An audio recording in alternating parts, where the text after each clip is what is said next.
They say everyone wears a mask. For some, that mask is a costume. For others, it's a currency. Tonight's story is about a woman who learned the cost of wearing both. Emma Rivera grew up on the edge of things, an old apartment above a laundromat. Summers spent counting change, winters sewing hems to make rent. She had a memory for details and a hunger that looked a lot like hope. When she met Aaron Delgado, the magnetism was immediate. His laugh, his easy connections, the way people in his orbit seemed to move for him. He worked at a financial consultancy and lived in a building with a concierge who knew his name. Emma wanted to belong to that orbit. She wanted Aaron to see her standing, not stumbling. She wanted to be the kind of person who didn't have to explain why her shoes were thrifted or why her smile sometimes faltered at expensive places. So she learned to translate poverty into performance. Before we dive in, don't forget to like this video, hit the subscribe button, and tell me in the comments section where you are watching from. Now let's begin. At first it was small, a borrowed necklace for a party, an immaculate blouse rented for a night, a LinkedIn page that trimmed years, sharpened titles. She learned the language of white tablecloth restaurants, the cadence of conversation among people who never glanced at price tags. She learned to laugh at jokes about private schools without letting anyone see how the words stung. Then, in a way nobody plans, the costumes started to stick. Emma began to rent an apartment in a different neighborhood for weekends. She printed business cards that read, "Client Relations Private Portfolio." She posted sunsets from lobbies she didn't own and breakfasts on marble she'd never touched. Her social feed became an atlas of places she'd staged. Aaron noticed. He liked the version of Emma who moved in that light. He introduced her to friends who said things like, "Isn't she something?" He made plans to take her to a dinner, not just any dinner, but one that mattered. A fundraiser for a local charter school, an event where the city's grant makers and donors gathered to exchange smiles and power. The night of the fundraiser, Emma transformed. Hair pulled to an impossible sleekness, a dress that fell like midnight around her, borrowed shoes that skimmed the floor. Aaron arrived early, jubilant. He was proud, and the pride shone like a spotlight that lifted Emma into a place she'd only visited in daylight photos. They were seated at a table flanked by patrons who talked in sums and plans. Crystal clinked. A man at the head table raised a glass and spoke about investment in the next generation. Applause rolled like permission. Emma felt the thrumming under her skin. She had made it, she thought. She had become the script. Then the server placed a menu in front of her, and under the soft chandelier light, she made a tiny, dangerous mistake. She began to sway back into old reflexes, checking pockets for receipts, folding napkins into corners where the truth could hide. Aaron's hand found hers across the linen and squeezed, asking without words if she was okay. She smiled, practiced and perfect. The microphone cut through the room. "Tonight we honor generous donors who keep our schools open." Head nods. Flashbulbs. A woman at the podium read a list of names, and then she said something that made Emma's heart stop cold.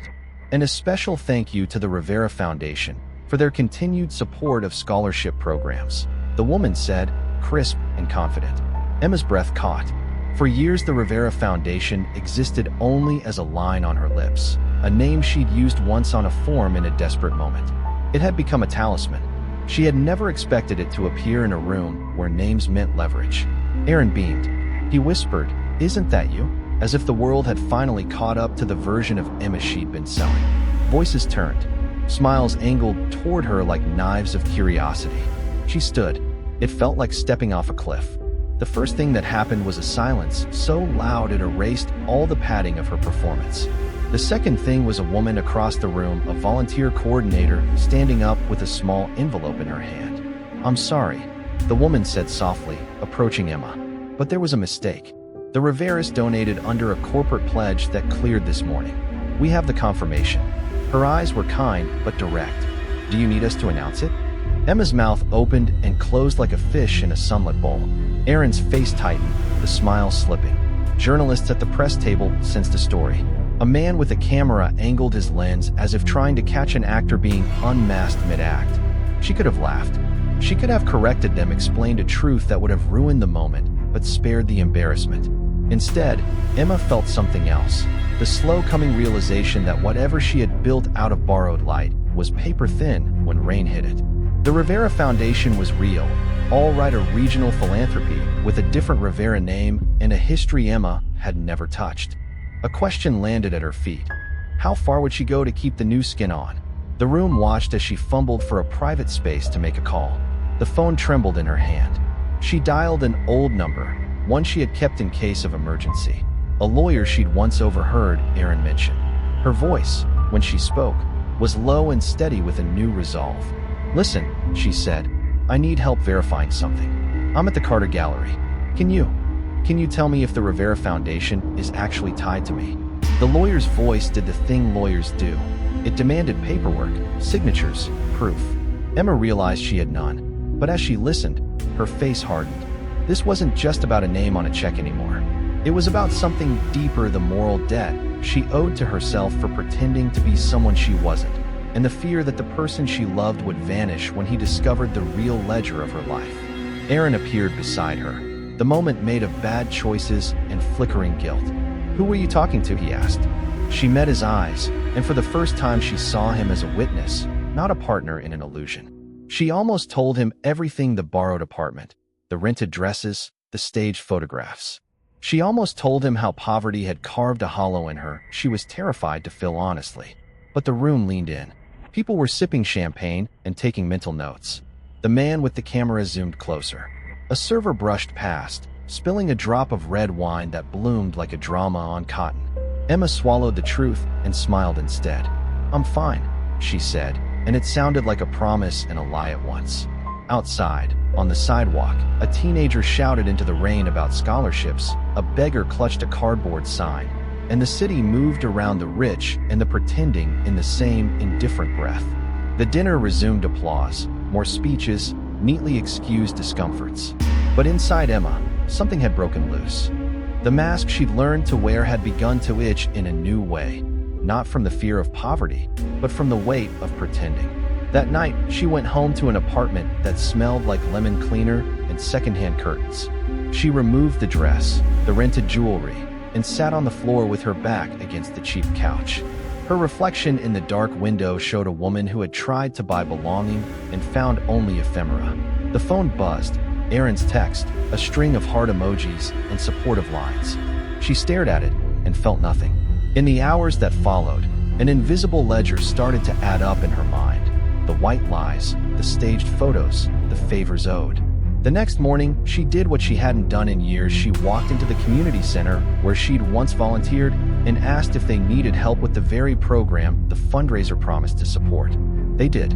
And as she signed her name on a clipboard reel this time, with no headline attached, a reporter from the fundraiser's paper tracked her down. He had a note in his hand, and when he smiled, it didn't look like a predator's grin, but like curiosity with an edge. "Miss Rivera," he said, "we ran a piece last night about the donors. There's an anonymous tip that suggests some pledges were misattributed. Would you speak about how people use names and narratives in philanthropy?" She looked at him. She thought of Aaron's face at the gala, the camera inches from her reality, the Rivera Foundation printed in glittering type. She thought of the volunteers who actually relied on the money. In that heartbeat, she made a choice. "I will," she said. The reporter scribbled. "On what terms?" "On the terms of truth," she replied. He raised an eyebrow. That's a heavy phrase to start with before coffee. She smiled, not the practiced smile that had gotten her this far, but a small, honest one. "Then get coffee," she said, "and bring a recorder." She thought exposing the truth would be a release. She didn't know it would be an invitation, because in the shadows of giving, someone else was keeping a ledger far older and far colder than hers. And as Emma learned to speak, someone else was learning to listen. Truth has a strange way of rearranging a life. For Emma Rivera, it didn't come like a revelation. It came like an invoice, and the balance was due. 2 weeks after the gala, her name appeared in headlines, not under society donors, but false identity at fundraiser sparks investigation. Her phone wouldn't stop buzzing. The journalist she had spoken to, Cal Turner, from the Metro Review, had published her interview, twisting it into something slick, sensational. "Woman fakes philanthropy to expose corruption." The words sounded heroic, but they weren't hers. At the community center, whispers followed her like smoke. The director, Mrs. Lawson, called her into the office, her face heavy with the kind of pity that feels like judgment. "Emma, people think you're trying to profit off this. Maybe take some time away." She left before the conversation finished. Outside, the world looked different. Truth had burned her mask, but the ashes stuck to her skin. That night, she walked the river walk where the city lights melted into the water. Aaron's messages still came in soft apologies. "We can talk. I still care about you." But something in her refused to answer. Because in the quiet, she kept seeing flashes of the gala, the envelope, the name Rivera Foundation, and that woman at the podium who had mistakenly called her name. Emma had replayed it 100 times, and the more she thought about it, the more one detail itched at her sanity. The woman had looked at her before she said it, like it wasn't a mistake at all. Emma sat by her laptop, scrolling through news archives. She typed, "Rivera Foundation donors." One by one, names appeared. Politicians, developers, education lobbyists. At the top of the board, Eve Lawson. Emma blinked.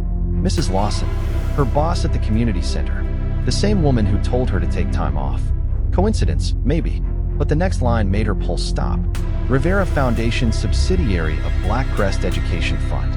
She clicked the link. The screen froze, then flashed access restricted. When it reloaded, her cursor moved on its own, flicking open an empty email window. The to field filled in automatically. untraceable.sender@outlook.com. Then a message appeared. "You shouldn't have searched that, Miss Rivera." Her breath hitched. The cursor blinked. Another line typed itself. "Meet me tomorrow. Noon. Old Bell Cafe. Booth 7. Tell no one." The email vanished as suddenly as it came. The next day, the cafe was half empty, sunlight cutting through cigarette smoke and dust. Emma sat at booth 7, hands trembling around her cup. Every face looked like a threat.